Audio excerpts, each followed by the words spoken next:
Are we done? The pledge again? We are. Are we? We did the pledge once.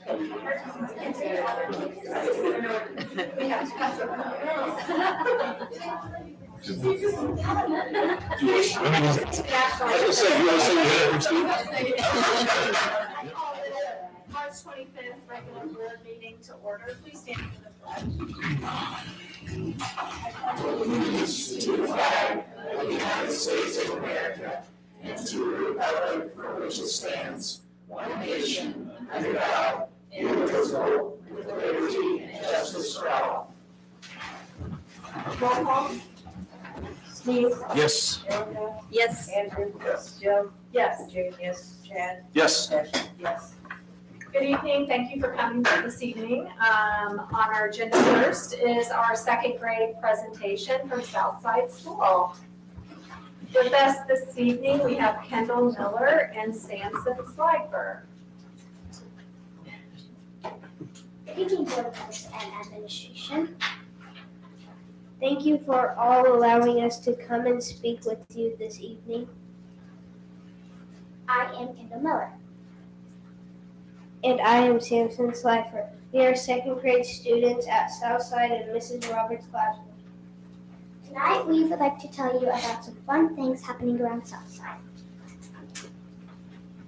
I have loved having art class this year. Art is my skill and I am so excited to have the opportunity to have art class every single week. We recently had our second grade spring concert. It was called Barn Dance, and it was a really fun show where we could sing and dance. One of my favorite parts of the day is to play on the playground. It is so fun and we can play all kinds of games while on the playground. Right now, Southside is having a March Madness challenge. Mr. Rich made a really cool bracket for the wall by the cafeteria, and we are playing lots of basketball for our own challenge. On Wednesday, we get to play school-wide bingo again. Last time we had a lot of fun, and we are looking forward to another fun day. This is a secret for the students of Southside. Shh. Don't tell them yet. We are going to have another program on the playground for lunch time in April. We cannot wait. Finally, we are really excited about our upcoming second grade field trip to the Terre Haute Children's Museum. We cannot wait for our fun day together. Again, thank you for allowing us to come speak with you tonight. Enjoy the rest of your meeting.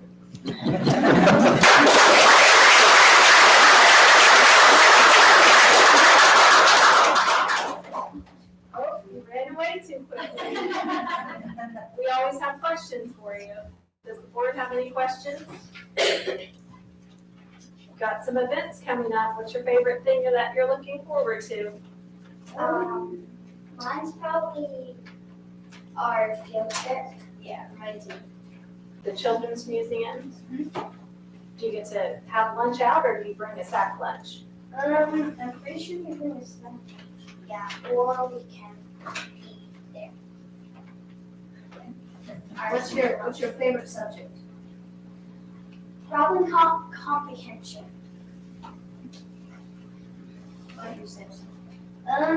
Mine would be math.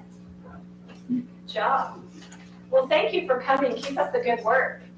Yes, good job. We'll look for your pictures on Facebook. At the cookout, probably. Okay. Okay, so I'm gonna take your picture, so I want you to go over there, so if you can, and then Mrs. Reader and Mrs. Martin, you wanna go up there? Pictures? Oh, Mrs. Yep, okay. Sure. And then we'll have you go through and shake everyone's hand once we're done with pictures, okay? That's a system. That's right, that's right.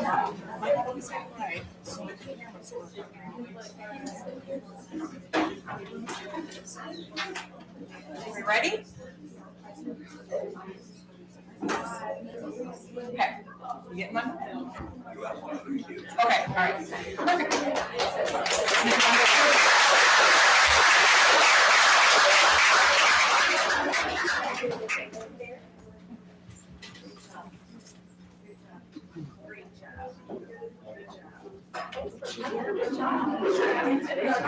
Great job. Good job. Thanks for coming. Very nice job. Good job, kiddo. Great job. Great job. Great job, second graders. We're still waiting on the other buildings to give us updates.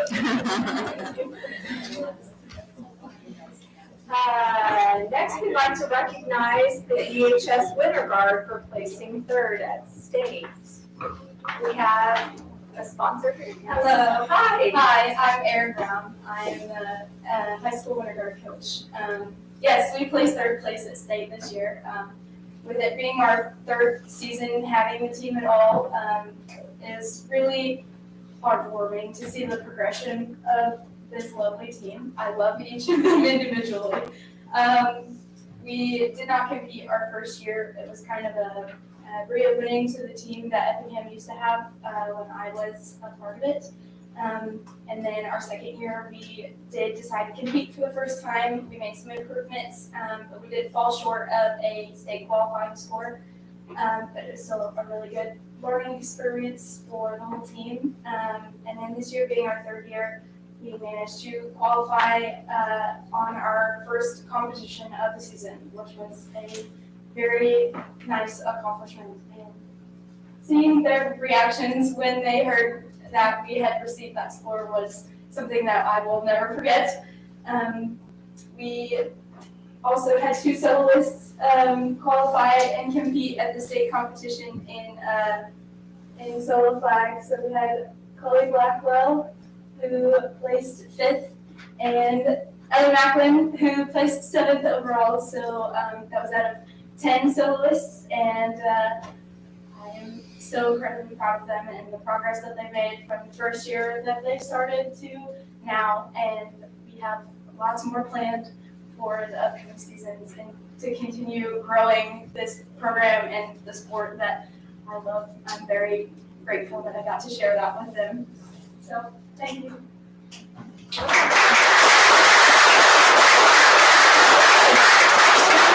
Don't you have the girls introduce each of their names? Oh, yeah.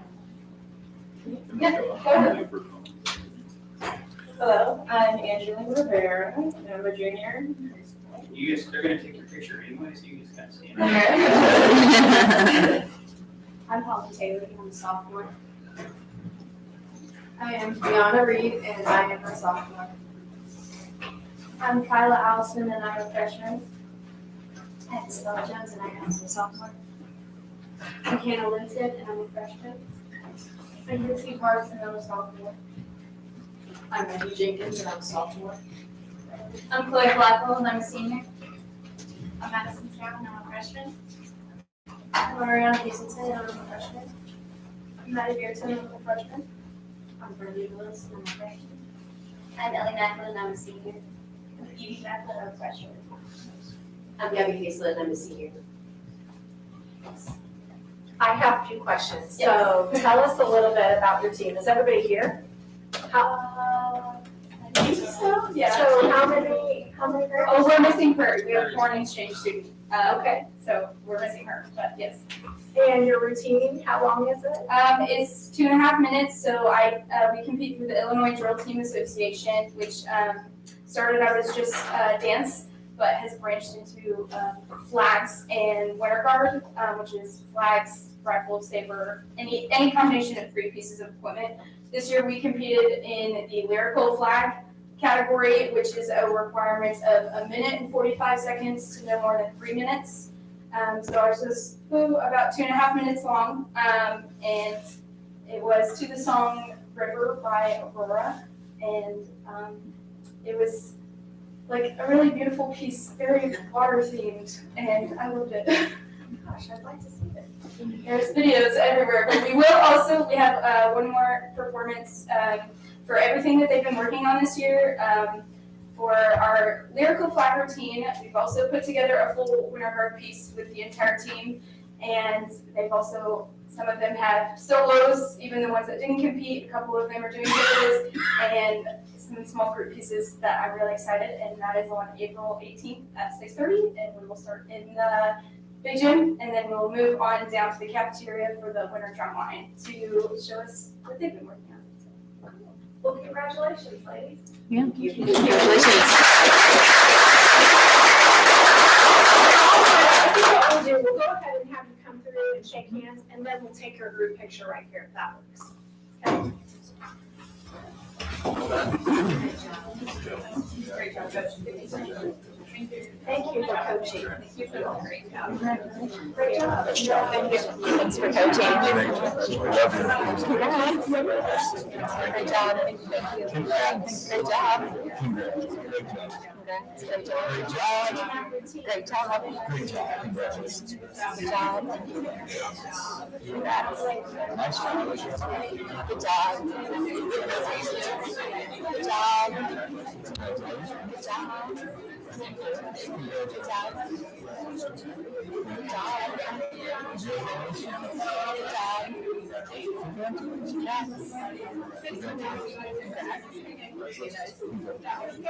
job. Yeah. Nice job.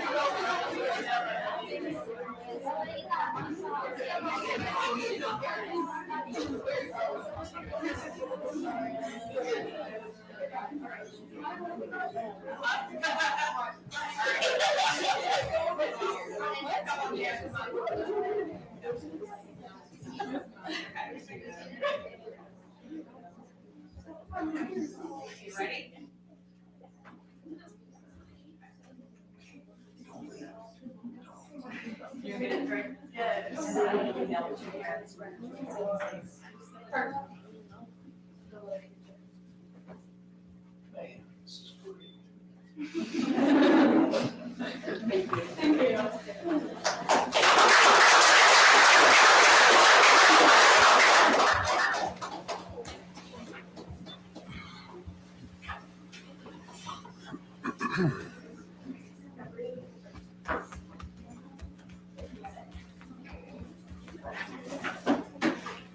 And without further ado, last but not least, I believe we have the Lady Hearts basketball team here. Coach Schaefer. Trying to make his way up. As he's approaching, he's, how many shy of 500? Three games shy of 500 in his career, so congratulations on that this past year too. That's kind of what I was thinking about. We got a new coach trying to build something. This is year 30 or 26 as the head coach.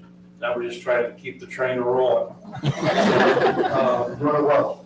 Well, it's been a lot of fun. I mean, we just talked about the students. I think it was 135 A's, 25 B's, 4 C's, 2 D's, if you count our whole program.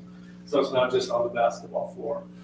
But yeah, we had a phenomenal season. I think it was second most wins in girls' history and the third most wins overall, boys and girls.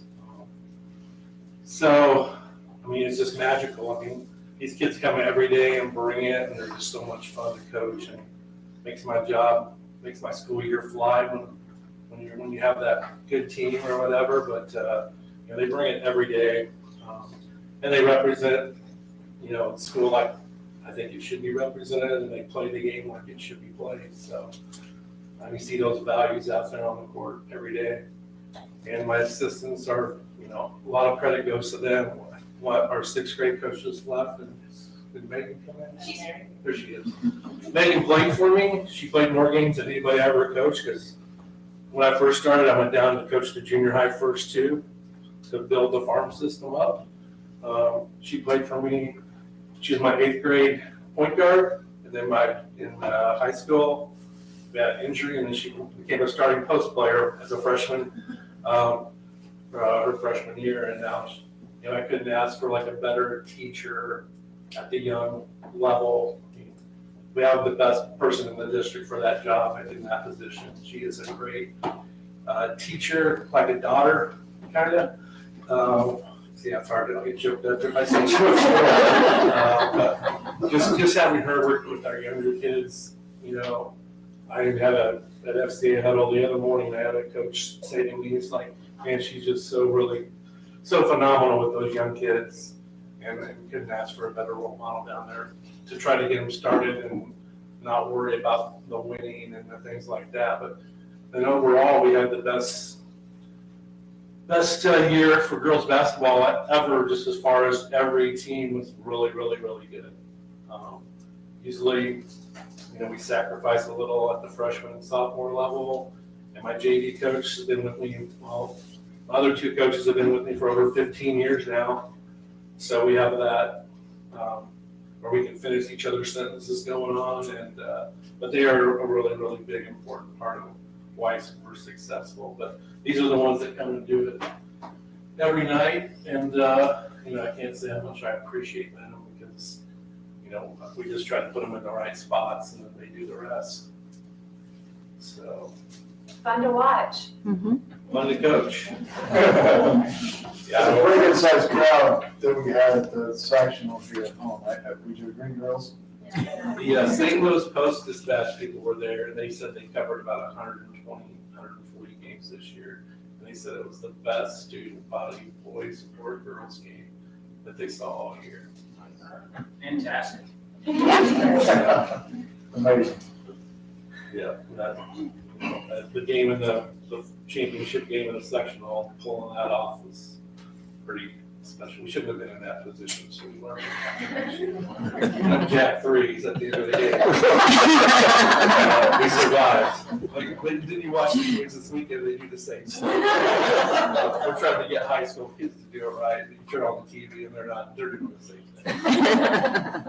So, awesome. Any other questions or anything? How was it, girls? We're glad to have most of you back next year. Yeah. We got 2 that'll be moving on. You're gonna play 3, you play Aurora. Yeah. So we got 1 that's gonna play in the next level. We're just trying to get Riley back there healthy. She got her shades off finally. So she had a car right there towards the end of the year, and didn't get to finish her season, but made it to the championship game and the regional. Just to sit on the bench with her sunglasses on, because she couldn't be there. So glad that she was able to be there, though, because you hate to put in all that work from the time that you're 3rd, 4th grade and then not get to see it through. Well, congratulations on a good season. We're really proud of you both on the court and in the classroom. We'd like for each of you to introduce yourselves, and then you'll get to file through and shake our hands.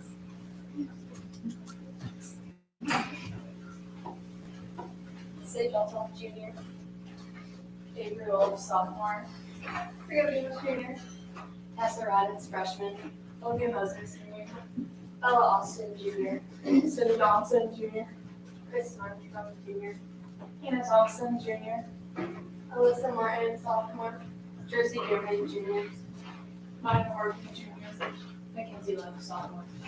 Very hot. See. Ready to go, girls?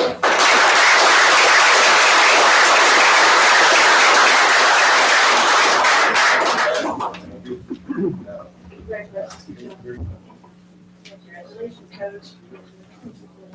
Here we go, Chief. Congratulations.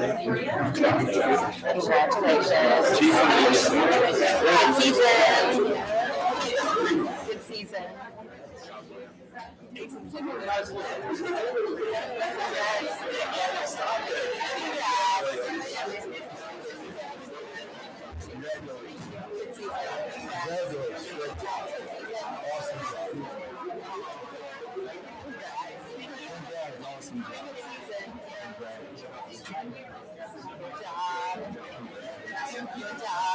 Great job. Great job. Great job.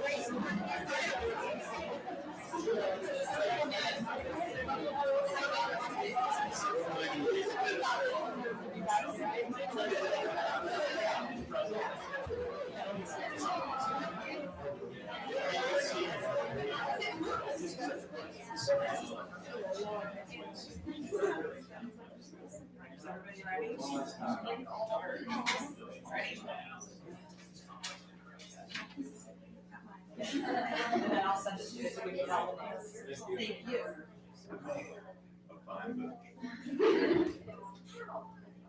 Thank you.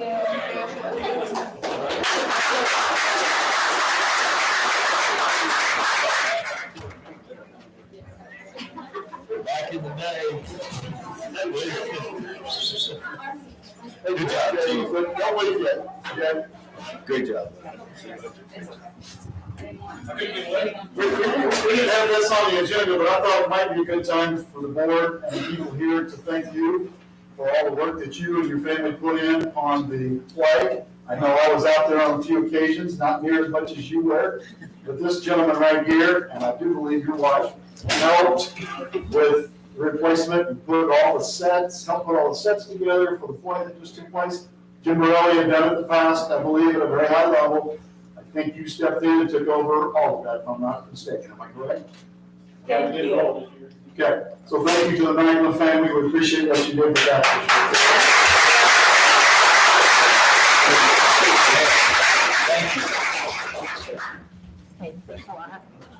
That was a key.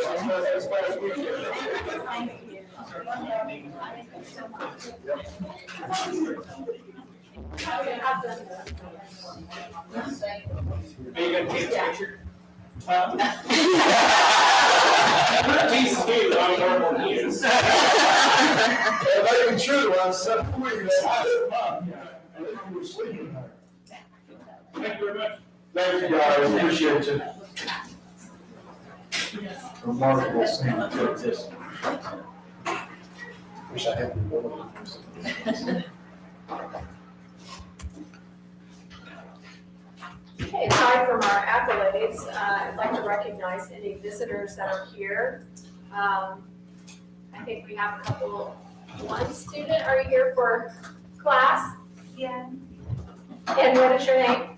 Michelle. Michelle, thanks for coming tonight, and you'll probably need a signature when you leave that lets Mr. Hammer know that you were here. Okay, thank you for coming. At this time, Mrs. Baker will give a financial report. Sure.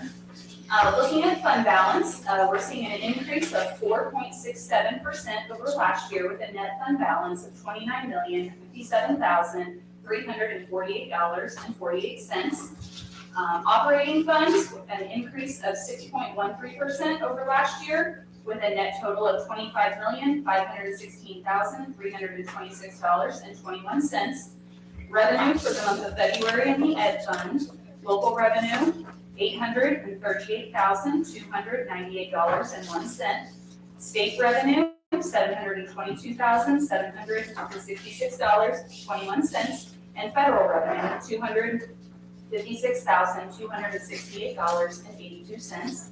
Those expenses over $5,000 are broke out in your packet. Recommendation would be to reimburse the imprest account in the amount of $2,159.16 and the payment of bills in the amount of $702,700. $714.71. Okay, does anyone have any questions for Mrs. Baker? There being none, I'm looking for a motion and second to approve the financial report to reimburse the trust account in the amount of $2,159.16 and the payment of bills in the amount of $702,714.71. Motion. Motion by Andrew, Second. second by Steve, roll call. Erica, Yes. Andrew, Yes. Jill, Yes. Jane, yes, Chad, Yes. Tricia, Yes. Steve. Yes. Next on the agenda is the consent agenda. You'll find minutes from the last meeting, the cafeteria report, student-teacher experiences. We have a practicum student at Eastside and at ELC, fundraisers. The Central PTO and Library is doing a book fair on would like to do a book fair on April 16th. Field trips. Are there any field trips? Maybe not, I missed that. Yeah, it's here. It's- Sixth and eighth grade band and chorus to the St. Louis City Museum and to the zoo on May 11th. And the junior high eighth graders to Silver Star Skate Center in Mattoon on May 15th. The summer camp schedule is enclosed. It's quite a lengthy list. That's in your packet. So that will soon probably go public. And then there is a foundation report. Or is that for the superintendent report? That's it. Okay.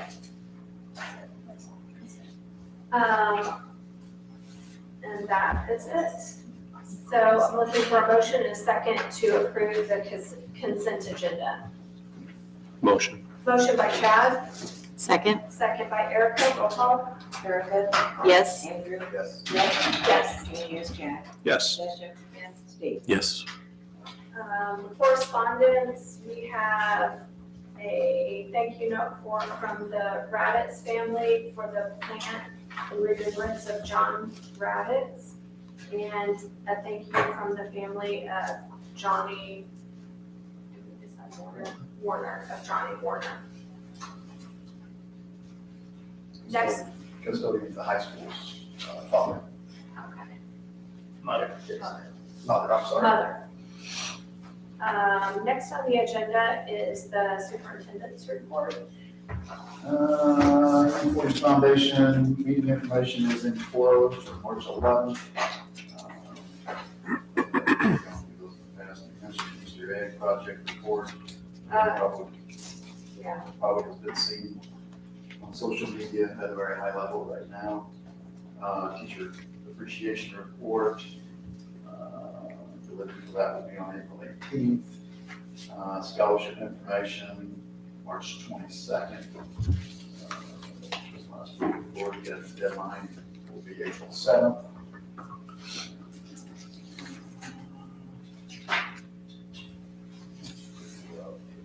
Upcoming monthly meeting, that next meeting for them will be April 8th and May 13th. Easter egg dates for the staff, March 25th, general public, pick up on March 26th and 30th. Teacher appreciation dates, April 18th, Russ Marvel Scholarship Celebration on Monday, May 6th, 5 to 7 p.m. Enrollment as enclosed, as of 2/29/24, enrollment is 2,290 students, 8 less students than the previous month, 28 less students than the previous year. Currently no FOIA requests this past month. We did list EHS semester exams for May 15th and 16th. That's my knowledge, that's like 15th and 16th. Unit 40 staff will work a full day on May 17th, 2024. Students will only attend AM half the day. Teacher Institute is on May 20th, which is actually a Monday, due to one emergency day we have to use this year. Next one is a big one that I do think we need to make sure we have changed the online registration process or the timing and when we normally register for the next school year. We're doing this for multiple reasons, in an attempt to see how it works and hopefully that it does. Several reasons. First and foremost, it allows us the opportunity while we're in session to utilize some of our staff to help gather the data and the information in preparation for next school year. I will also say that historically, we have an element of people, which is a representative of about 130 students now in the district, that are here from other countries. And there is a big tendency that in the summertime they go back and are not around to help us be in the process of registering them for the next school year. So this will allow us hopefully to be able to get ahead of that just a bit. Also help us on a transportation standpoint, or at least I hope it does. That's one of the main attempts, that instead of waiting until the week of that we start school for the next school year, we'll hopefully have these bus rosters and things all sorted out and be in a lot better situation as far as transportation is concerned. Are there going to be some bumps in the road as we go through this? I'm sure there are. So just, I would encourage people to just bear with us. But basically, the statement that we want to get out there, and media-wise, we can get this to you verbatim if you don't get it down. The online registration for 24-25 school year is happening much earlier than normal. Registration is usually in July. This year, registration for the 24-25 school year opens April 19th and closes April 30th. So the 19th through the 30th of April. Returning parents will register their students in the campus parent portal. New families will use the new student registration link. Details can be found on our website, of course, at www.unit40.org. Questions with that, obviously, if you hear somebody, just tell them to reach out to the unit office here, and we'll guide you in the right direction to help out the best we can through that process. Okay? Lastly, I would like to say a special thank you to our entire staff that were involved in the Illinois State Board of Education meeting that took place on our property on March 12th and March 13th. We're very fortunate to have about 20 Illinois State Board of Education members on property. Didn't know that they were going to be here on the 12th for their meeting, but Mr. Roberts in the high school did a great job of putting us in a position to meet the needs of what they needed. They had some community meetings that afternoon. From my understanding, everything went extremely well. All of this was held in our cafeteria or in our library at the high school. The next day, on the 13th, we were in a position that we had set up tours for the district, throughout the district. We had 4 tours. One of them stayed at the high school and spent an hour or so walking around the high school. And then we sent the other 3 tours out into the district so that when they all got back in their vehicles and headed back north for studying and meetings, they would have an opportunity for them to spend some quality time in our buildings and on our property to better understand some of the needs and some of the things that go on in our school districts that when we reach out to them. I can tell you already we're seeing results of some of those partnerships and relationships that we've built with some of those people for various reasons, such as on the ELL and ESL side.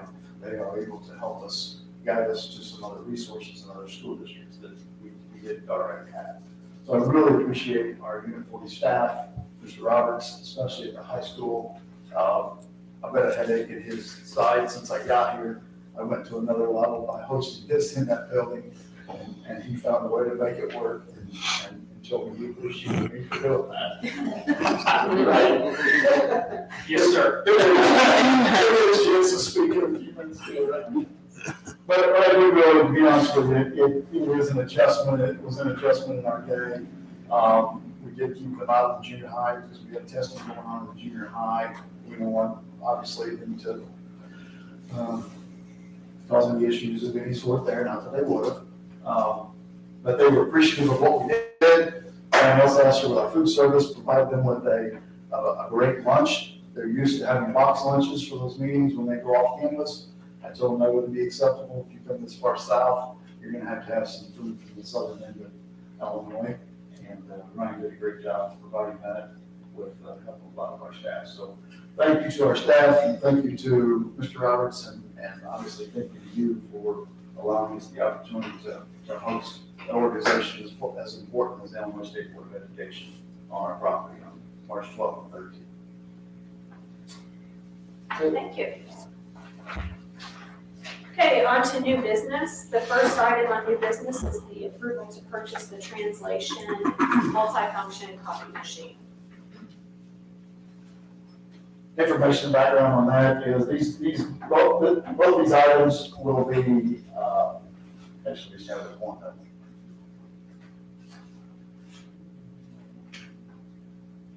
Yeah, this machine, this is a copy machine that is able to take anything in English and we put it through.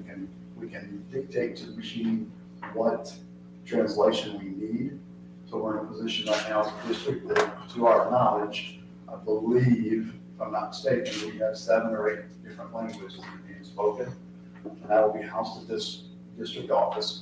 We will be able to take and put that print in place for parents and students as we try to do a better job as a district to be able to communicate with these folks in a manner which we're struggling a little bit with right now. Again, we're using some grant money to be able to do that. We're also looking into some other devices. I don't know if you have that on here. Oh, no. I don't know, but it wasn't over $10,000. That's fine. While I'm talking about that, I'll go ahead. This needs your approval tonight. The others were not over that, but we are in the process of ordering through grant money as well, devices that are about the size of this, for about $125 a piece, that will be able to help us. I don't know if you've ever Google translated. I've only done it once. It was at McDonald's when I was trying to get, don't tell the vendors, but tell them that I was trying to recruit some of their staff to come work for me. And they were talking through the device and I had to talk back to it, and that's the first time I've ever done that. So I quickly realized that there's difficulty with that. And from my understanding, these devices do it at a much higher rate than maybe Google Translate would do. So we're in the process of also trying to get those ordered. Unfortunately, they were on back order. Can't imagine why. We're going to be in a position to probably, hopefully, be in a position to have about 20 of them by the end of the school year. And when they become available, we'll order more. Okay. Any questions about the multifunction copy machine? Okay. I'm looking for a motion, a second, to approve the district to purchase a Lexmark XC6153 colored MFP machine for $12,795. I actually have a question. Is this machine only going to be used for different languages? It's a conversion, it's a translation Right, conversion. will it be used for anything else, for regular copies? Not that I'm aware of. I didn't ask that question because our needs the translation piece right now, so I really asked for us to make sure it can be that. Okay, I mean, It's going to stay busy. yeah, I'm just wondering, it's here, but I'm sure the schools need them, Correct. right, like at the schools. Correct. There's programs too, I'm sure, that you can scan stuff in and it'll spit it out in a different language, I'm assuming. Honestly, I don't know. I just said, yes, let's get it in and let's go. Based on the fact that Shelley had told me it is an opportunity to translate to multiple languages from English. That's. I just ask if there's software that is like readily available that you can just hit print from your computer and print it rather than spending $12,000 on a copier that we could just do this on the computer. So I can answer some of this. Please. So where the challenge becomes sometimes is when you're talking about exist, that's great, if these are electronic files. But if we've got copies of paper, just paper files, that's where this kind of device comes in handy. I can't speak exactly for Mrs. Beck on this, but I believe the desire right now is to have things that are going out at a district level instead of at a building level, and really being able to use this to, instead of having to take a paper document of something we might have and then turn around and have to retype all of it in some way or another. So it wasn't like you could make it a PDF file and then print and then translate it, all right? So I think, right, so I don't know if that helps kind of explain that need or not, Because I understand what you're saying about needed at the building level, but I think it's more for like communicating from the district level. I don't know if anybody else knows that or not. I don't, because I'm just interested in them to do it, so I apologize for not having that information. I can find it and get it. If you'd like, we could table that, if you feel like it needs to be tabled. We have grant money that I've allocated to be able to do it. I was excited when I found out they even make it something that was going to It's do something that'll be used and they've done their due diligence, that's why I'm just asking questions. Right. I don't have answers for those, sorry. So I wonder too, like if someone brings us a document that's in a foreign language, then we could put it on the scanner and come on English. Yes. Right. Then it I'm could guessing that's back probably the for- value behind this machine more, so you're right, that you can buy software programs. But I mean, I've done that on my phone with Google Translate. You can take a picture of a document and converts it to the language. But I mean, that's, yeah, I don't, this is for like mailings primarily, or like, I don't know for sure. Just know that I wanted it in my curriculum director's hands for about another, being able to help with some issues we've got translating things, so I can check on all that and get back with you. You want to table it? Puts us off a month from being able to translate some of those things, but that's great. it's great money needs to be spent by budget for August for sure. So the prize is coming out of the grant fund, so we're not actually using cash for it, is that what you're saying? Yes, correct. To use grant money to pay for it. Okay. Yes. But I'm assuming that there's also discussions being made to have something at a building level to be able to do similar type of things, I would think, right? That there are discussions every day about what to do right now, because we're, flying this plane from the back seat. And as I told somebody earlier today, we went from 70 students last year, 75 students to almost 130 right now. Nobody really truly has a great answer in the education world to fixing all that. All the ideas we're talking about here are great.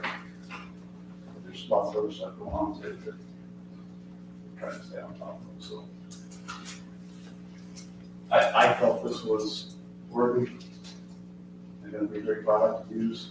Are there more things that we can do? Yeah. Are we working on lots of this? Yep. And you probably, we'll probably be back here again, asking you for some more things down the road. It's not just, I mean, if it's That's just multi-function, it's a printer as well, probably. Right. And a scanner and a fax machine, copy. I'll see if I can find some more information on it tonight, if you want me to, based on. Yeah, I'm actually looking at their website, and I think it's more for a high volume communication, because it also talks about how you can load up a bunch of emails, so once you have a translator to push it out.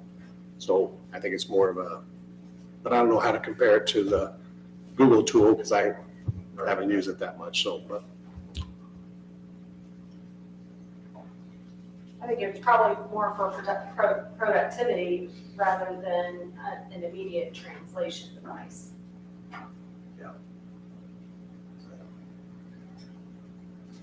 We need lots of resources. Personally. Any other questions? So then the interim report from last week, guys, that's what I was gonna look at, oh, that's not. It was in Fridays. Fridays. Yeah.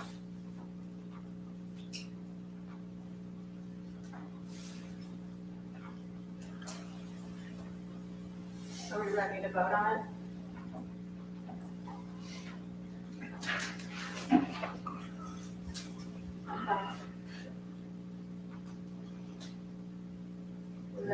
Yeah. Okay, I'm looking for a motion in a second to approve the district to purchase the Lexmark XC6153 color MFP machine for $12,795 from the teacher vacancy grant. I'll make the motion. Motion by Jane, Second. second by Steve, roll call. Andrew? Yes. Jill? Yes. Jane, yes. Jack? Yes. Tisha? Yes. Steve? Yes. Eric? Yes. Okay, next on the I'll find agenda. out. is the handbook suggestions.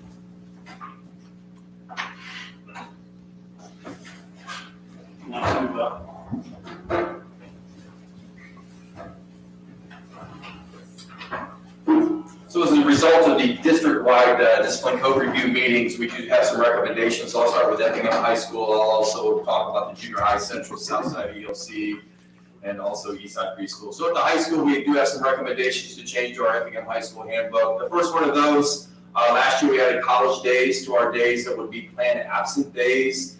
There's no consequence for the students. They get those 2 of those days the seniors did last year.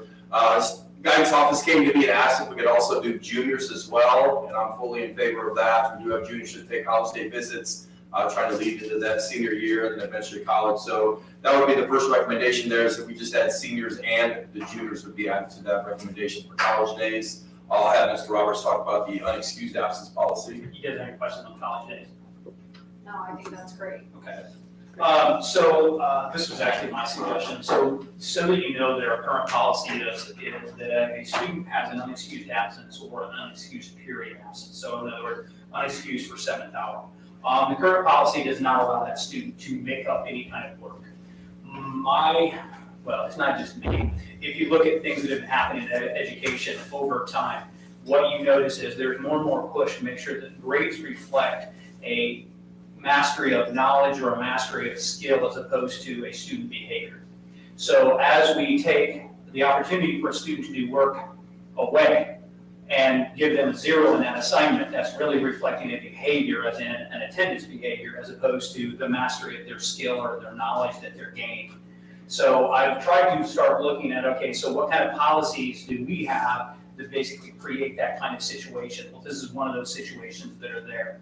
This actually started as a conversation with our school improvement team, with the idea of, if we want students to do the work and the work is important, why are we preventing them from doing the work in some regard? If a student wants to make up the work, it's kind of counterintuitive as a teacher to not allow them to be able to make that work up. But we also understand that an unexcused absence is something that we're trying to avoid.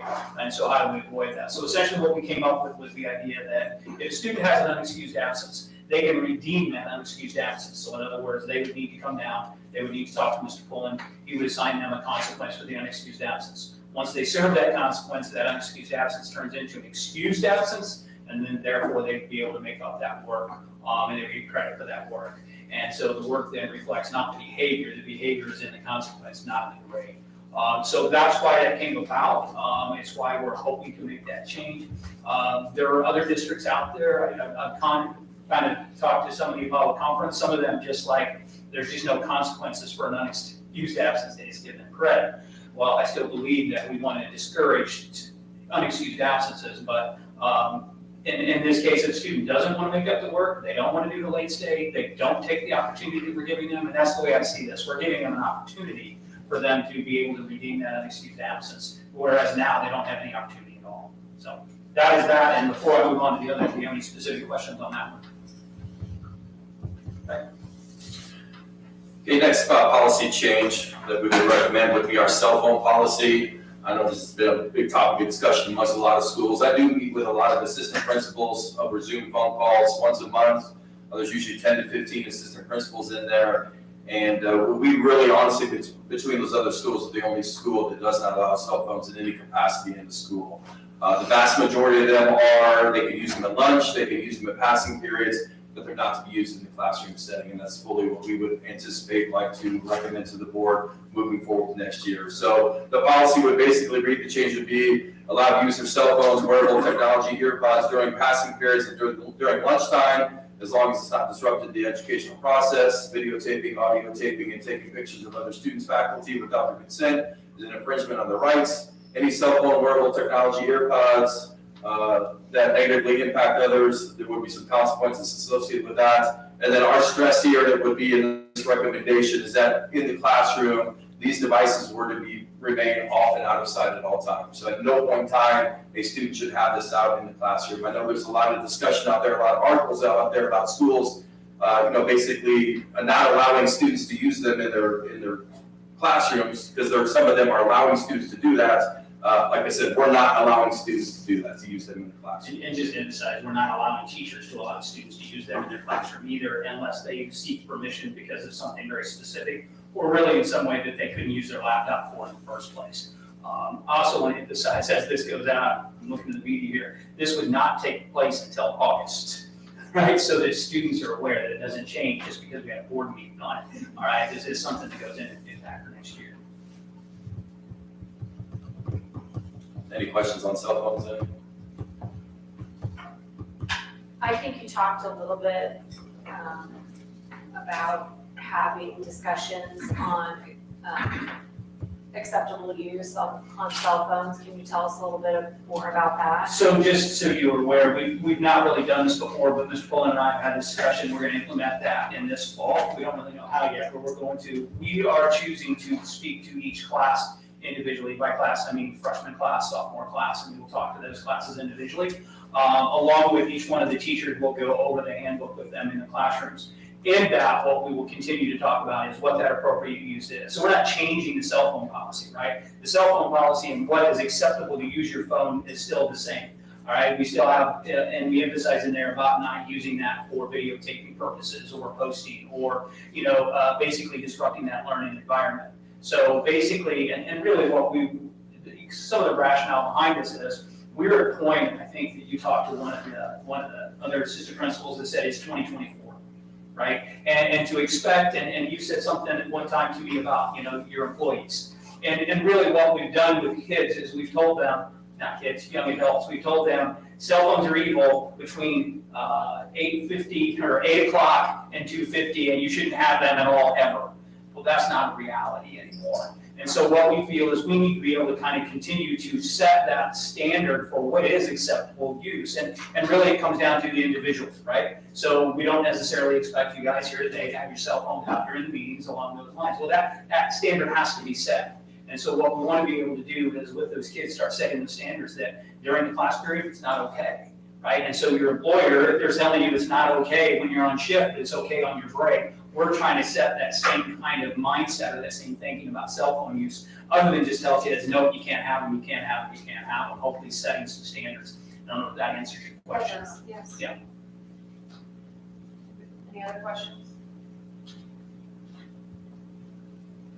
Okay, moving to the junior high school, the only change they would ask is that they would have a consequence for tardy. And the discipline for tardy would be the same as charged devices. So if a student comes to the school, doesn't have their device charged, needs to charge the device, it would be similar to the same consequences as a tardy, which I think they would get a reminder the first time, and the consequences would start after that. And then Central, South Side, ELC, and East Side, all are going to basically come together and have a cell phone policy, and that cell phone policy basically discourages kids from bringing their cell phones to school, and if they do, they just added some consequences down there at the bottom. So the first one would be the student has to put it away and remind them of the rules. Second offense, the phone's turned into administration, the parent must pick up the phone, and the third, the additional offenses, administration will impose discipline in a progressive manner. So again, that's just consistent among Central, South Side, ELC, and East Side Preschool.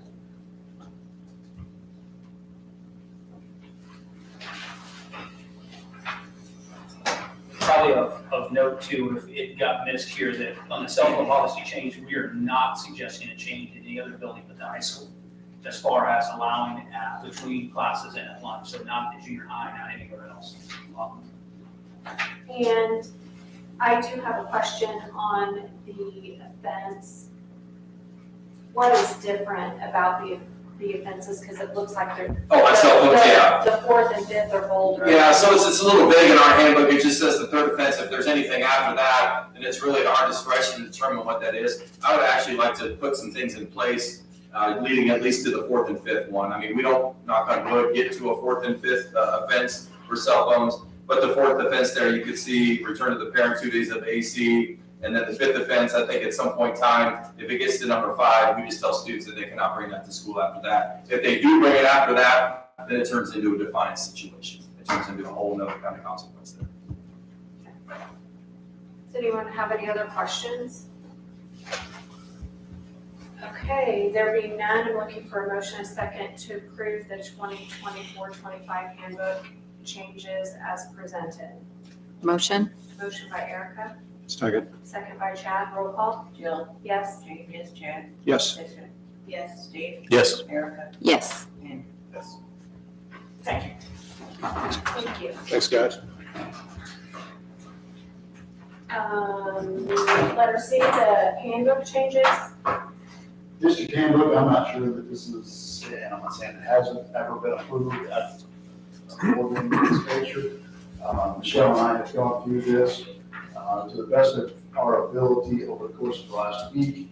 Which was a very rushed version of this, but we did make some, corrections to this. I'm not gonna go through every one of them, because there were a lot of them.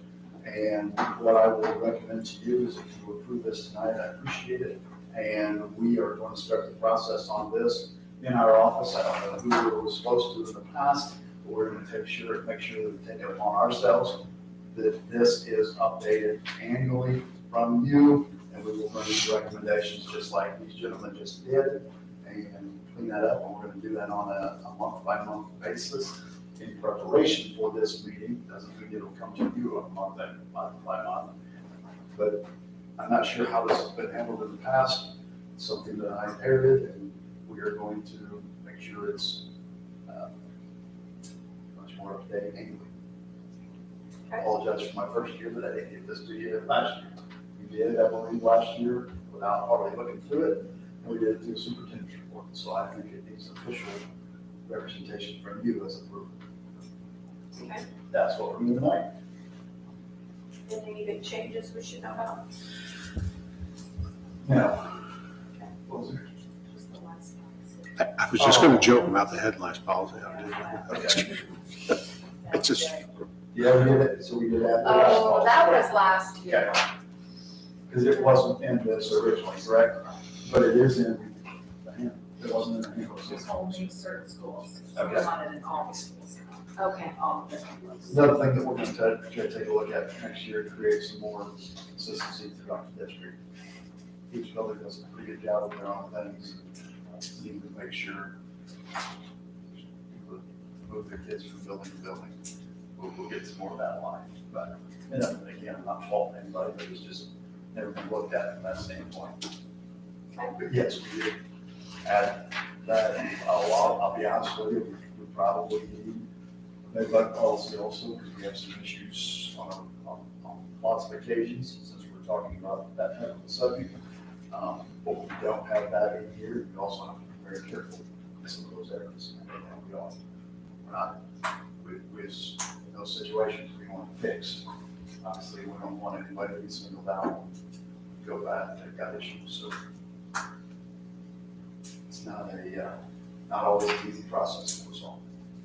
But we do the best we can. All right, any other questions? and we've had this reviewed, council or anything. Let's table this, Okay, that's fine. at least till one more meeting. So now change the information for, well, should make a difference for. Majority of it's the same as it's been in the past, but. Do we have to vote to table? Or we So- just, Sure. Go? Here's the other thing you could do, you could approve it pending the attorney review. I've something that- Was approved by him. Yeah, The absolutely. last version was. The lice policy was approved by them. No, I have not run this by them because they have the expense to run all that through the attorneys right now. It's Sure, guys, call. been in place. We can vote on it.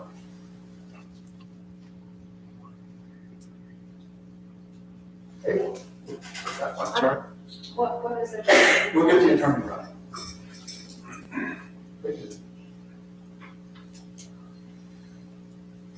Is that what, any discussion on tabling and attorney review? Take it, we'll run through them, we'll bring it back here. Okay. I'm looking for a motion a second to table the 2024-25 district handbook changes as presented. Motion. Motion by Chad. Second by Gesha, roll call. Chad, Yes. Jessica, yes, Steve, Yes. Erica, Yes. Andrew? Yes. Jill? Yes. Jane? Okay, motion, our handbook changes have been tabled. Next on the agenda is the 2024-25 tentative calendar. So I'm asking you to approve it as a tentative calendar today because we do not have approval, final approval from the Illinois State Board of Education on the application for the full day PD days rather than the half days. We should have that very soon. So I'm asking that we'll bring you a final one at the next board meeting. I will tell you that this calendar's been run through our administration, it's been run through both our unions multiple times. It's a unique situation because things that we're looking at, if you take a look at it, we're trying like everything to finish up before graduation. If at all possible, not that it's a deal breaker, we're trying to finish up before graduation. If you take a look at it right now, we are scheduled that we will be finished before graduation. However, if we have one or two emergency days, then it's going to go past graduation for students. Creates a little bit of a headache at the high school level. Other things that you have to keep in mind is the holiday pay has changed. And so people need to understand that if we waive holidays and go to school, we pay $150,000 a holiday. That's time and a half. time and a half. If we take the day off, then they're getting paid straight pay. Again, that's all the legislative expectations to us. We didn't make that change. So we've got lots of conversations amongst people when looking through here and saying, why are we taking this day off? Why are we taking that day off? Why are we taking the other option is we can go and take time and a half. I think it's my responsibility to keep us as financially stable as possible, and not that necessarily would keep us from it, but that's why we propose. So there's only a couple of additions, like LinkedIn and Cashmere. Correct. Okay. But when you take a look at what week is it, where it's President's and Lincoln's in the same week in February, which by the way, election day this coming year is, as we can't waive that, you get no choice on that one. The state says you're off that day.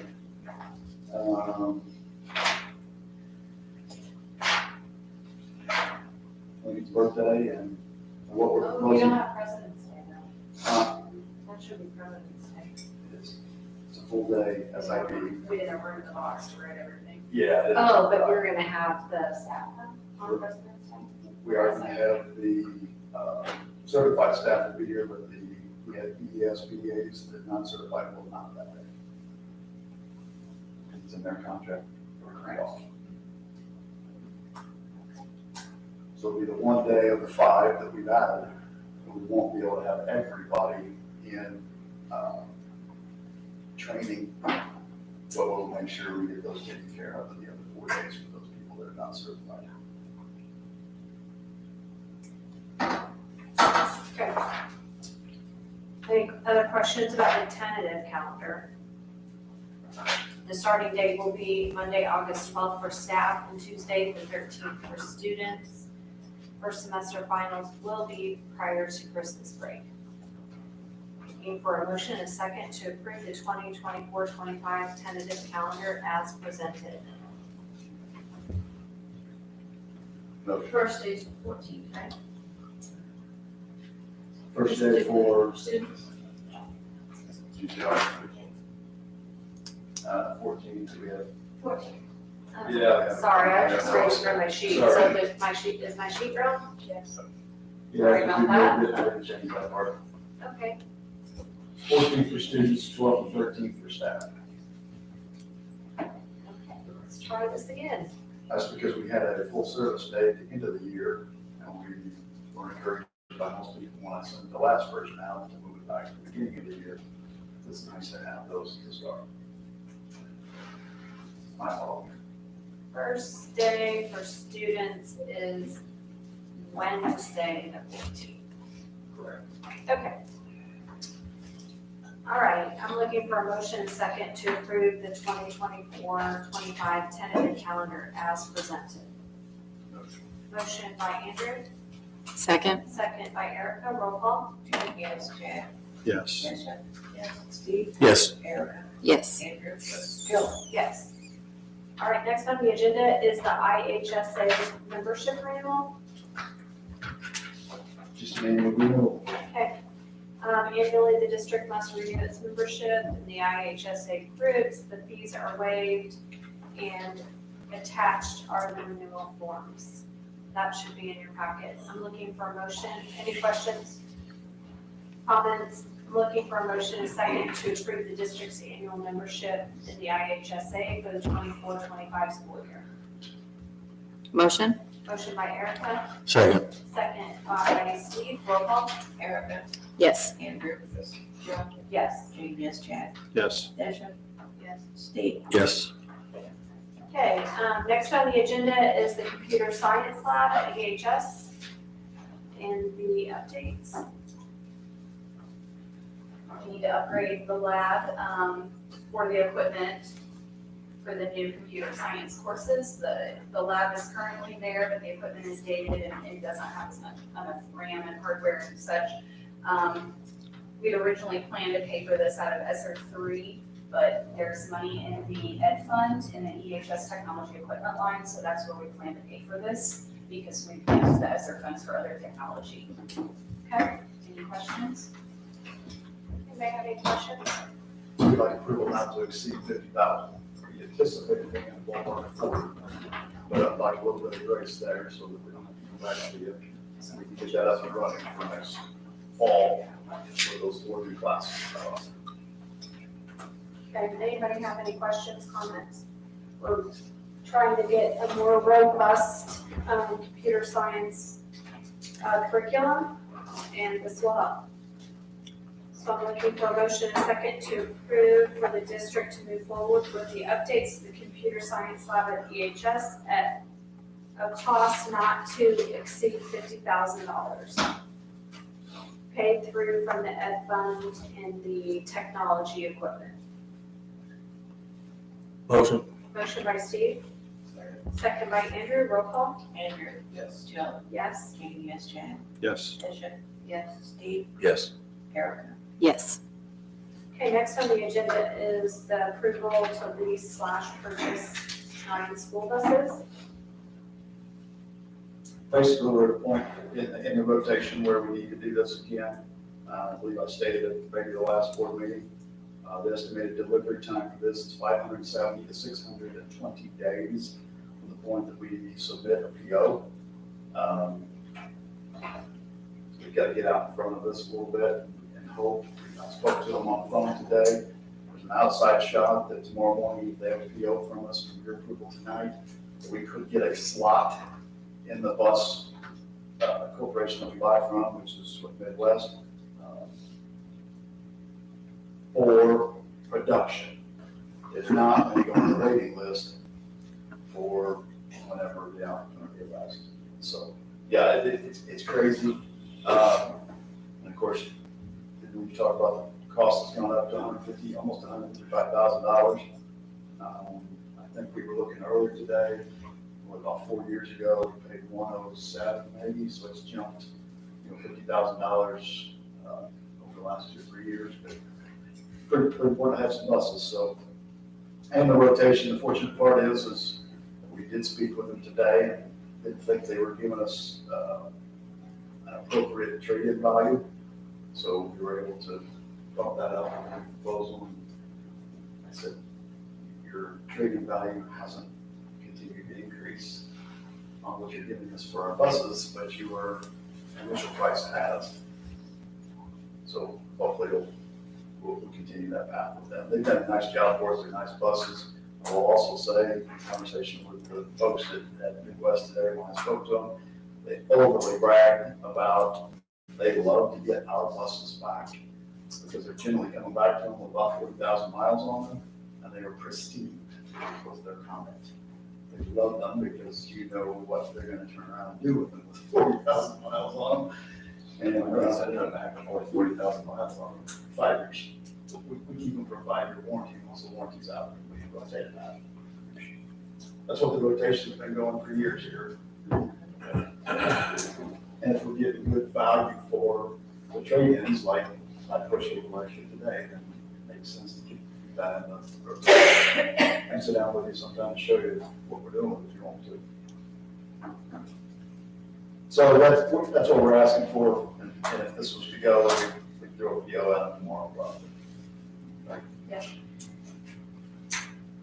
Okay, does anyone have any questions? Okay, I'm looking for a motion and second to approve the lease/purchase agreement of 9/2025 71 passenger Thomas buses at $154,901, each with Midwest Bus Sales.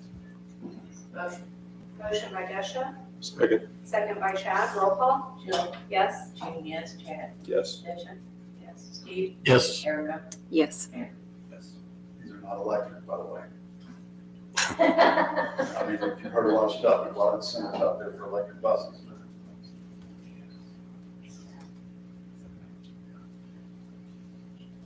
Okay, next on the agenda is the approval agreement with the nurse to seek professional educator's license. This is something that actually, I don't know that the state has mandated just yet, but we're pretty sure it's coming down the pike. It's also something that really helps with the certification side of our own district, with her being a professional educated licensure school nurse. The tuition for this would be about 10 hours, and the rate total would be, between fees and everything, it would cost us about $5,356.80. I did seek an MOU or an agreement with Catherine, that if you approve this tonight, that we've got written in the stipulations that if for some reason this employee were to leave us, there would be proration paid back to us, up to, I think, 3 to 5 years. I don't know exactly what it was, in there. It was 5 years. And she is more than agreed to that, because she enjoys working for us and appreciates the willingness for us to help us. So we're very grateful to do. Any questions? What is it allowed, is not allowed to do? Yeah, I don't know that it really is going to at this point, right? I don't know yet. Is it like a school setting certification or? That's what professional education was, yeah, that's what the PEL is for. Okay. It's in the same pool as teachers and administrators and things like that. You all have to have PELs. Okay. I don't know if the state's gonna be able to get away with moving into that just because of the shortage. It's hard to get school nurses. But that's what we're hearing, that's what Catherine's been told to. Is she wanting to do it? Oh, yeah. Oh, yeah. Absolutely. And it is 5 years. It is 5 years that she, Yeah. Okay. We'll also pay that out of their hand. Okay. So, yeah. Teacher vacancy grant as well. Yeah, but, the school nurse issue is real shortage. Okay, I'm looking for a motion and a second to approve the agreement with Catherine Weatherall to cover the cost of her tuition and fees to acquire her PEL. motion? Motion by Erica, Second. second by Steve, roll call. Jane, yes. Chad? Yes. Desha? Yes. Steve? Yes. Erica? Yes. Andrew? Yes. Jill? Yes. Okay, next on the agenda is the approval of resolution directing the regional superintendent of schools for the county of Effingham to certify the county clerk question of imposing a retailer's occupation tax and service occupation tax to be used for school facility purposes, school resource officers, and mental health professionals for the submission to the electors of said county at the general election to be held on the day of November 2024. So that is the 1% sales tax resolution. which is better known as the CSFT. So if you see it referenced from our school district or other districts, that's what that means, county school facility tax. This county is not in the dark by this process, been through it 3 times, 14, 17, and 19. From my understanding with all the other county schools, I think they've had some discussion at meetings. We are the first to seek you to approve the resolution. And then after this, if you do so, either way, from my understanding, at their next board meeting in April, they will do the same. That's what I've been told. Okay. Does anyone have any questions or discussion?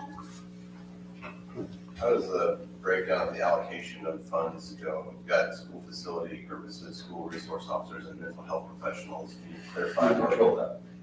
You control that as we do as a district. Okay. But the amount of money that we get is a percentage based on enrollment. Correct. And it will be spread over the other county schools. Correct. Should it pass. Different than the first 3 times, there is the eligibility, as it was just read, to utilize this money for school resource officers and mental health professionals. In 14, 17, and 19, you could not, you could only use facilities. I think that's a big player in today's society. I think that's the reason that it was somebody allowed this to happen now. Couldn't do that years ago. What qualifies as a mental health professional? Good question. Can't honestly tell you. Probably your, social worker. Yeah, I think social workers can fit that. I think I don't know, guidance counselors. guidance counselors probably would. Director of social services might, social emotional learning, any type of personnel might.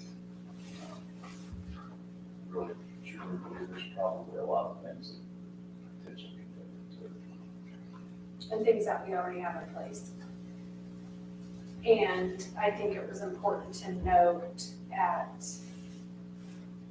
from our presentation with Ann Noble, is that school districts that or counties that passed this in the past for school facilities cannot go back and use it for safety and security and mental health.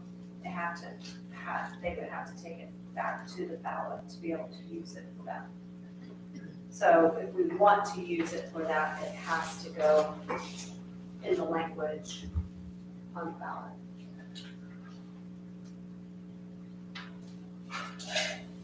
Any other questions, discussion? I do think there'll be lots of questions come, starting tomorrow morning surrounding this topic, if you were to vote this to move forward. And we're gonna ask people to seek, and I can get that information for both the radio and the paper. There is an established email address already for the community engagement session that has been provided to the public. We utilize that same method for questions if somebody had them in regard to the sales tax, what we can use for things like that. I speak to some folks today that are helping with the informational part of this process right now already for our district. It's been helping us with community engagement sessions, anticipating questions. What we're going to try to do is put a FAQ out over the course of maybe a week or so from now. So if people have questions, I think it would be incredible if they'll send them to us and bear with us as we try to work through probably every couple of weeks, being able to update that information. It's not, I repeat, it's not going to be something that we're devoting every day to being able to answer all the questions or things that would concern come around that. We still have operations in this district that must go on aside from this. So I think that would be process that we can put in place, probably as early as my goal is as early as a week Wednesday. And from now until November, our board can have discussions, how we would take a concerted effort to, be mindful of property taxes and the effects that we have on our spending,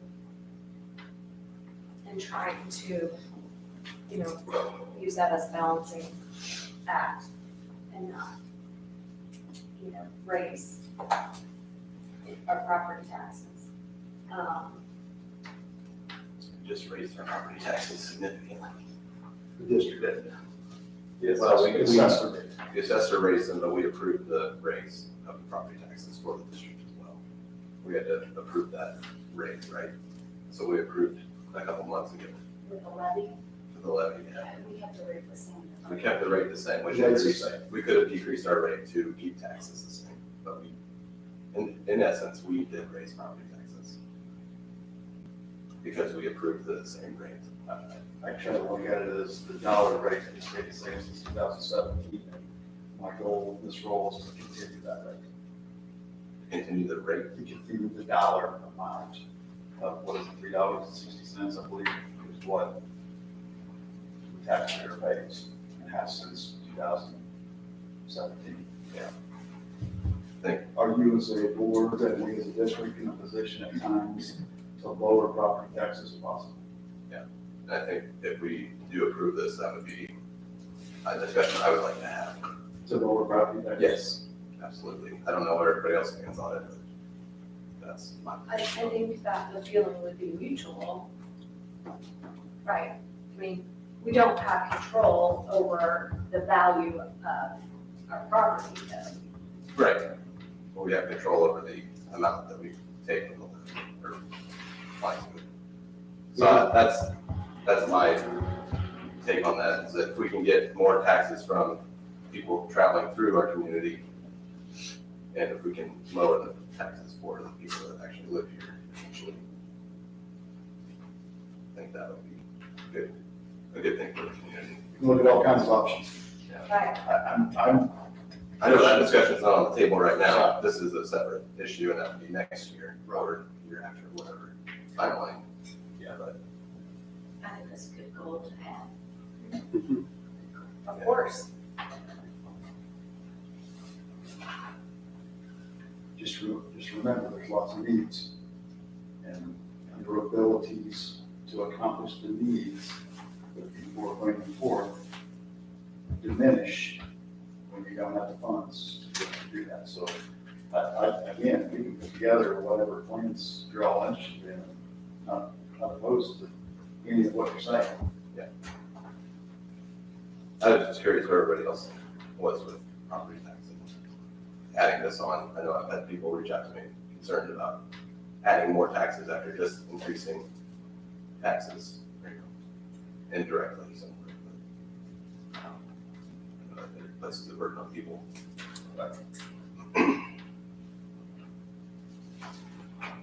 Lowering property, everybody's for that. It's very, but I just think for us, and I think for the media, whoever, and those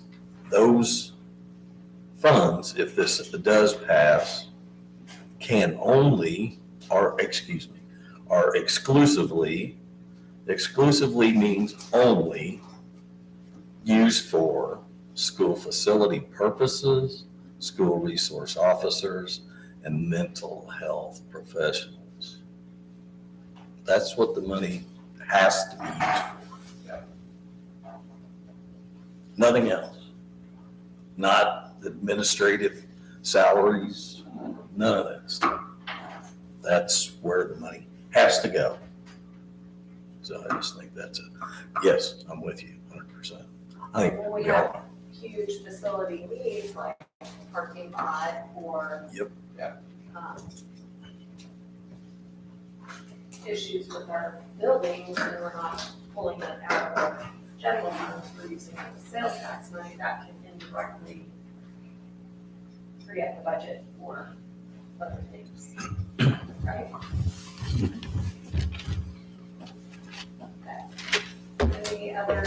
about the resolution itself? Okay, I'm looking for a motion in a second to approve a resolution directing the regional superintendent of schools for the county of Effingham to certify to the county clerk the question of imposing a retailer's occupation tax and a service occupation tax to be used exclusively for school facility purposes, school resource officers, and mental health professionals for submission to the electors of said county at the general election to be held on the 5th day of November 2024. Motion. Motion by Chad, Second? second by Erica, roll call. Chad? Yes. Gretchen? Yes. Steve? Yes. Erica? Yes. Andrew? Yes. Jill? Yes. Jane, yes. Next on the agenda is the student iPad and laptop manual for the 24-25 school year. And this was another one we didn't bring before you last year, but I thought it probably be in your best interest to do so this year. And there's minimal changes to it, basically the dates and maybe some names or something. Nothing that is significant. Any questions? Looking for a motion and a second to approve the 2024-25 version of the student iPad and laptop manual. Motion? Motion by Erica, Second. second by Steve, roll call. Gretchen? Yes. Steve? Yes. Erica? Yes. Andrew? Yes. Jill? Yes. Jane, yes. Jack? Yes. It's come to the time of the meeting to enter into closed session. I'll be looking for a motion and a second to enter into closed session for A, student discipline, B, the appointment, employment, compensation, discipline, performance, or dismissal of specific employees of the district. C, collective negotiating matters between the district and its employees and their representatives, or deliberations concerning salary schedules for one or more classes of employees. And I believe that's it. Motion. Motion by Steve, second by Andrew, roll call. Steve? Yes. Erica? Yes. Andrew? Jill? Yes. Jane, yes. Jack? Yes. Yes. Jill, will this be your last closed session of the night?